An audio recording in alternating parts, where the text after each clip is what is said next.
Hi guys, welcome back to the Basement Child podcast. My name is Kezia. Welcome to season 2.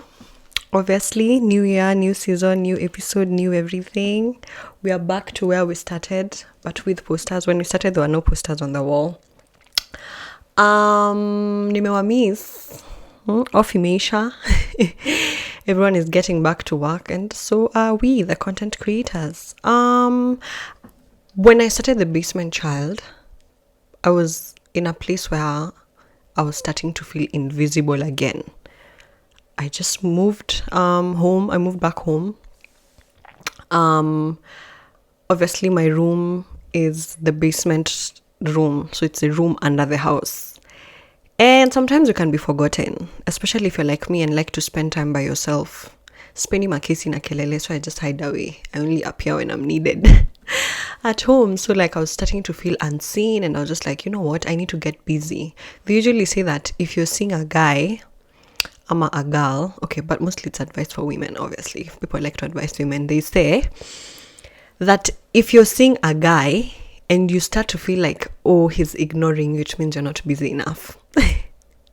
So I apply that advice generally in my life. If I start feeling like someone is ignoring me or whatever, I find something to do and keep myself busy, because then we're all busy. Yeah, anyway, so that's why I started the Basement Child. And this year, I'm hoping to host a few people who have been basement kids before. Like, you know, if you ever felt unseen, sharing that experience, because obviously we are not new. Nothing is new under the sun. So it's just nice to hear what those stories are about. So anyway, I wanted to share in this episode about the energy we are going into 2024 with. Of course, I will say 20. Sikupanda ndege nikuja hapa nijifanya. I want to pick up some accents. I will pick up an accent. 2024, the energy we are going into 2024 with. And obviously the basis, not obviously, but for me this year, the basis is God.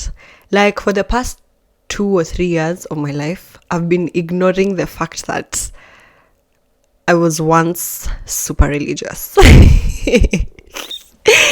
Imagine, I deleted everything that was associating me with church on my social media, anything I owned. Like, I remember I used to play the saxophone. I stopped.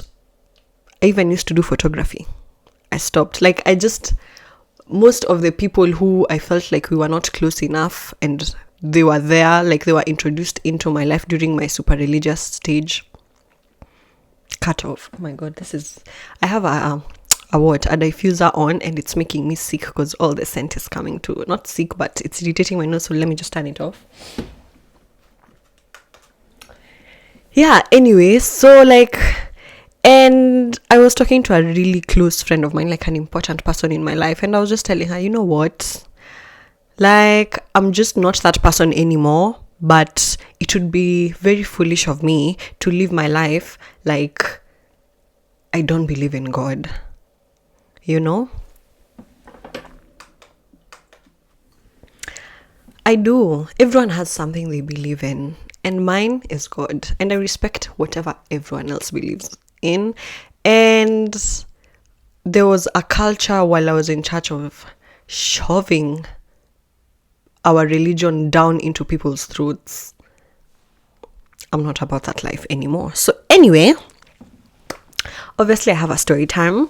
Kama kawaida, my specialty.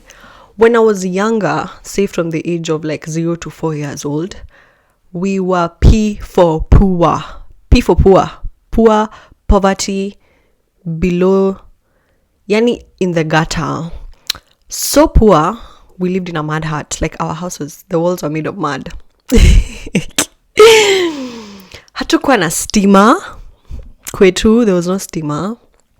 Even a fence. Like, okay, obviously, huku majuni may realize having, kukuwa na fence is not that important. But, in Africa, securing your home is very important. So anyway, hatukuwa na fence, hatukuwa na steamer. And worst of all, which I hated the most, was we never knew, like we didn't know where the next meal was coming from. And that, oh my God, used to drive me crazy. At the time I was living with my mom and my grandma, and like I remember during that time of my life, like those were the two women in my life, the two people, actually, not even like women, those were the two people in my life. And I remember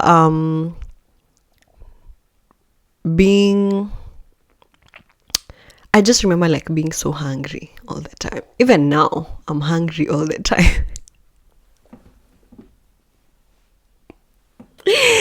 Hata sahi njaa inaniswaga tu randomly prop. Like even now in this moment, I'm literally hungry.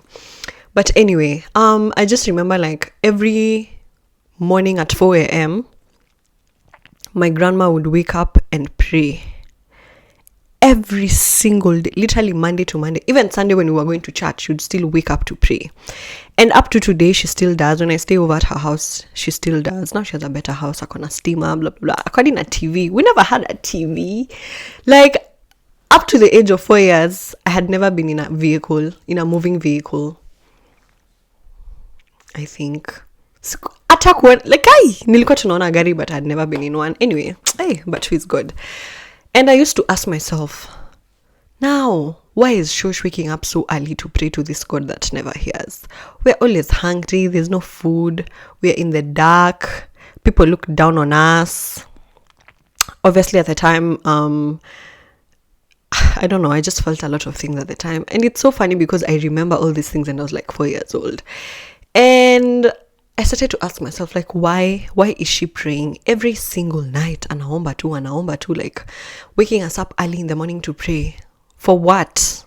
God is not changing our lives every day.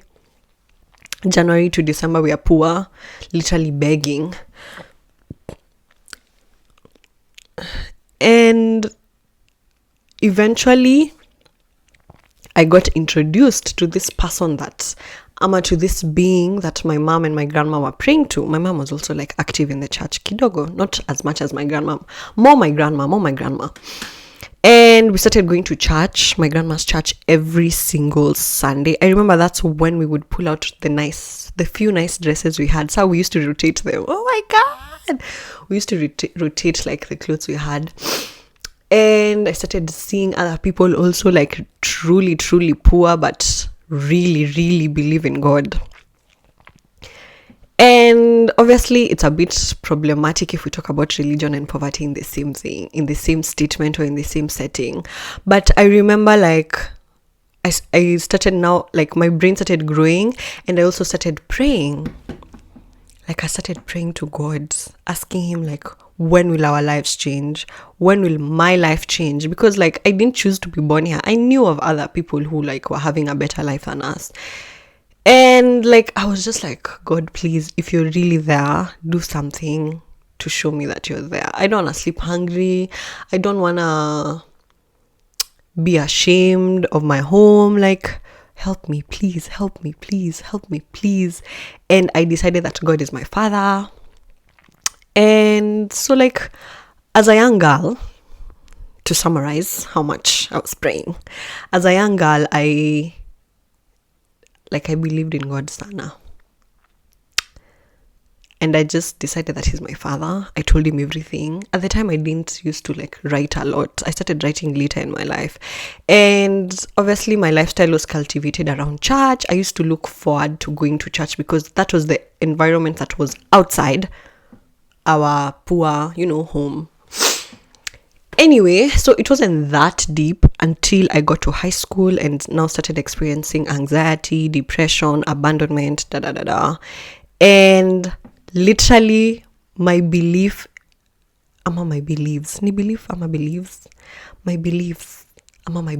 in God was the only thing I had to hold on to, because I knew I didn't want to die. Like I didn't want to, trigger warning, I didn't want to unalive myself. I just wanted my life to be better than it was at that time. And I was religious. Woo! I was literally a religious leader, but a cool one, so to say. And obviously for 4 years, high school in Kenya is 4 years, I really believed in God. Oh my God. And even after that, I carried it forward. I joined a super religious church and I had a time, and like many things happened. Of course, you grow up, you start to see things and you're just like, hey, you grow up, you start to see things unfolding right before your eyes in every space you're in. And I was like, I don't agree with some of these things, and I just do not want to be part of a community that, constantly looks down on women, a community that like sidelines people. It just didn't feel like the God that I grew up to know at that time. So I left, and I was so annoyed at many things and many people that unfortunately I just pushed God to the side. Like, he was there. I would pray, not as much as I used to, but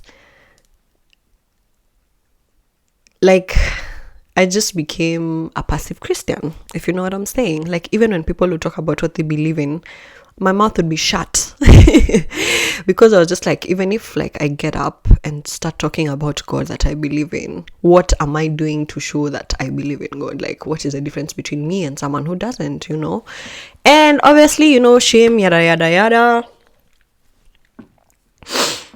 And anyway, so the energy we are going into this year with is, listening to the voice of God in my life. So obviously, during my super religious stage, I developed a relationship with God, and I started to like point out, this is God speaking to me. This is just me and my imagination. And this is, for lack of a better description, the devil. And I remember like at some point, manze, guys, like my life, I dropped out of school.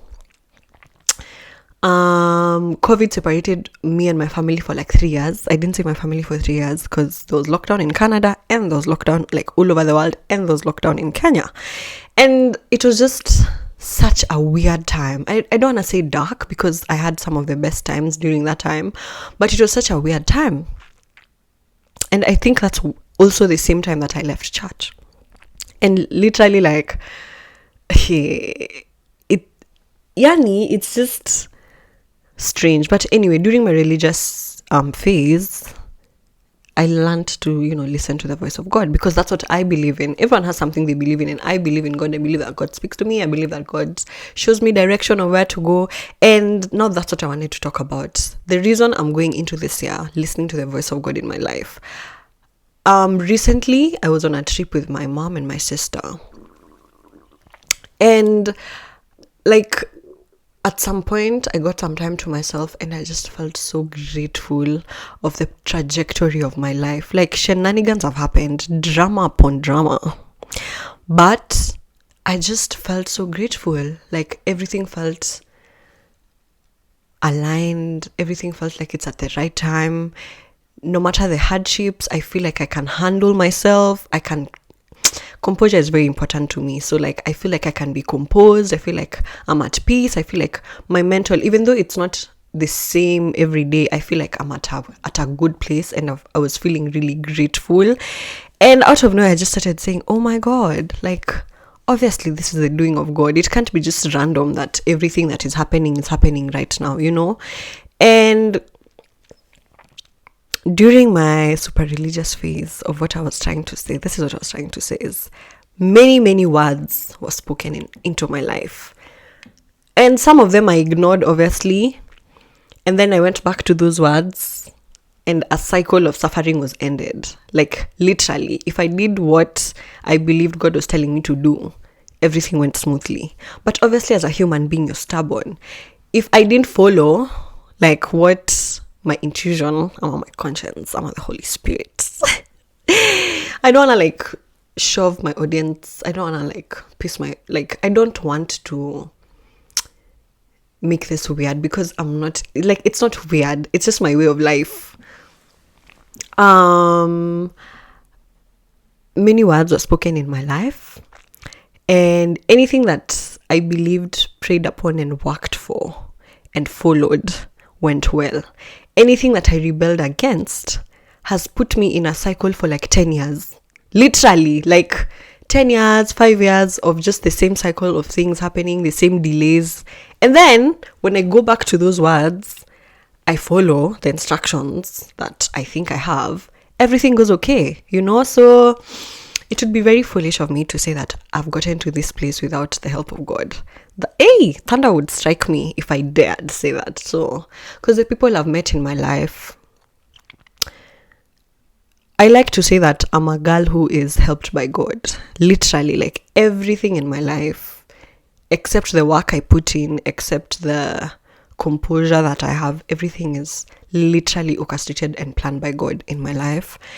And people call it luck, other people call it luck, other people call it whatever they want to call it, but I call it the favor of God. Literally. Even when things are going haywire, I pray and say, God, you have never let me down before. And sometimes I know I walk blindly, but I am banking on the favor that I've had since birth. Because if I tell you guys the stories of my life when I was born, you wouldn't believe me. It's like a Nigerian movie. So anyway, this year, I have decided that I will follow the voice of God. Yeah, not to sound preachy or anything, but even if he doesn't say anything to me this year, he's said a lot to me already, enough to like lead me in a path that is well suited for me. And obviously, I had started by telling you guys about how poor we were. Life changed, obviously. My grandma now lives in a very nice house. Akona TV, akona steamer. Same to my mom in a different house. Akona TV, akona steamer. Like, life is good. And my brothers are in school. I'm here in Canada with my family. And I'm very, very, grateful. And I'm hoping that the goodness of God that has always been in my life over the years is a bit more evident. I'm asking the Lord that it's a bit more evident this year, and I'm not ashamed of my faith at all. I'm not even at it trying to hide it. It's not like I don't believe in it anymore. It's just that the way I was leading my life when I was super religious, that phase ended, and now it's a new phase where I'm going to live my life. So this year, the other thing I'm going to do is live life. Take photos, take videos, post them on Instagram, and just live life. Because, every day when you wake up, when the sun rises and it sets, that's a day. That's literally your life. If you die in that night, anything you did from that night backwards, that's your life. Like, literally, it's not a rehearsal. This is your real life. This is why you shouldn't let people play with you. You shouldn't let people play with you. Don't let people play with you. Yeah. Obviously, many people I know, comes on my socials, know me from when I was super religious. And they're just like, what is wrong with this girl? There's nothing wrong with me. I'm not your role model. Follow Jesus. Literally follow Jesus. And yeah, so follow me on my Instagram, by the way. On my Instagram, I'll leave the 2 links of both pages in the description box of this video. I want to encourage you. I've seen a post going around saying that asking Ati, why is our generation so unhappy? And the response was overconsumption of other people's lives, which is true. When people post on social media, like I saw Kibanja, my God, this girl, since 2016, she's just been setting standards for us. Kibanja also commented and said everything you see on social media after she posted, her birthday, how her man treated her. Guys, standards have been set. And she was like, everything you see on social media, take it with a pinch of salt.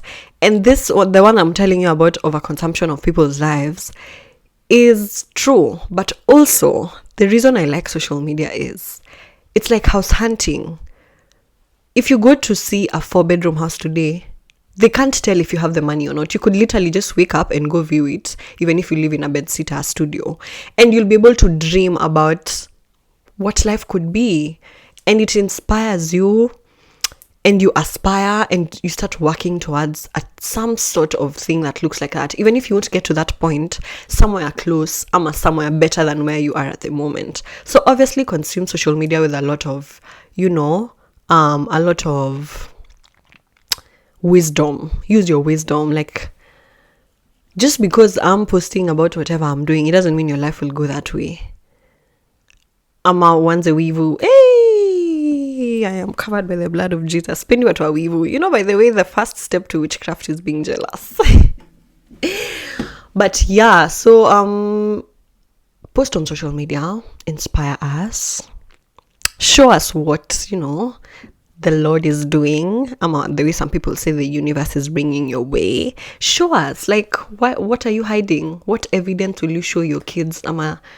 What evidence will people show that you lived life? Because we don't have photo albums like our parents did. Now, like, that's what our social is for. Or you could leave it in your phone as well, but don't come at us who like posting. Me like oversharing, because like literally my life is a literal testimony. I share it to just, hata mimi mwenyewe, because I struggle with sleep, like at 1 a.m. in the morning I'll wake up, take my phone and just go to my Instagram and be like, wow, what a life. How beautiful has it all turned out? So yeah, this year, live your life. Take photos, take videos, post, inspire us, tag us. So follow my Instagram, by the way, please. And I wanted to end this video by saying shout out to the great Manchester United. Period. And shout out to all the basement kids, guys. I stand with you every day, all day. And also thank you for supporting my podcast, since the beginning of it, which was October last year. And, it's my hustle. I didn't start Basement Podcast just to start talking.